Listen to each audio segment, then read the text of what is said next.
Maraming mga Pilipinong magulang ang namamalo ng anak bilang pagdidisiplina pero mismong Korte Suprema ang nagpaalala. Hinay-hinay dahil maaari kayong makasuhan po dahil dyan. Magbabalita si Camille Samonte. Karapatan ng bawat magulang na disiplinahin ang kanilang mga anak. Ang iba, dinaraan ito sa pamamalo. Pwedeng tsinelas, hanger, walis, hanggang sinturon, depende sa tindi ng emosyon. Si Mara na may 3 anak, aminado dyan. Sasabihan na, bakit hindi kayo sumusunod? Isang salita lang, ganyan-ganyan. Pero pag talagang sobra na, yung may ginawa na talaga, palo talaga. Minsan tumitino, minsan bumabalik pa rin yung nila pagkasuwail. Si Tatay Cristano naman, idinadaan lang sa pakikipag-usap at pangaral ang pagdisiplina sa mga anak. Ayaw daw niyang gawin sa mga anak ang naranasan noon. Kasi nga natatakot sila po sa magulang ko kung palagi sila nasasaktan. Yung iba po, lumalayo at saka sa ibang bahay na nagigitira.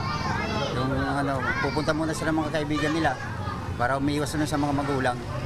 Bagamat may karapatan ng mga magulang na disiplinahin ang kanilang mga anak, nagbabala ang Korte Suprema na ang labis na pagdisiplina sa isang bata, gaya ng pamamalo at masakit na pananalita, ay maituturing na child abuse. Ang mga naturang hakbang sa pagdisiplina ng mga bata ay hindi raw dapat marahas, sobra-sobra o higit pa sa maling nagawa.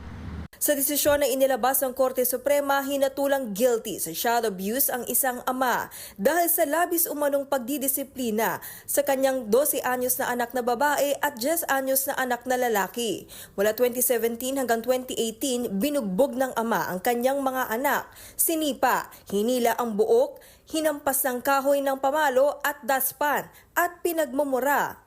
Ayon sa korte, malinaw na hindi makatwiran ang ginawang pagdisiplina ng ama at sa halip ang naging layunin ang sirain ng dignidad ng mga bata. Sang-ayon ang isang psychologist sa negatibong epekto sa bata ang labis sa pananakit bilang pagdisiplina.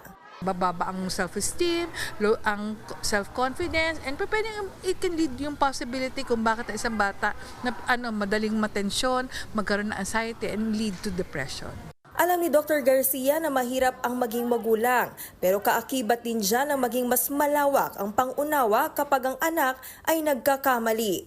Pwede sabihin natin ganito yung gagawin natin, pero hindi pa pwedeng aabot tayo sa punto na pag sinaktan natin yung isang bata, umaabot din sa punto na na-project natin or na-displace yung anger natin. Pangalawa, kung minsan naging irrational na, kailangan talaga pagdating sa ganyan, anak, naintindihan mo ba kung bakit kita pinalo? Anak, naintindihan mo ba kung bakit umabot tayo sa punto na ganito na nagkakaroon tayo ng argumento? Para sa 1PH, Camille Samonte, News 5.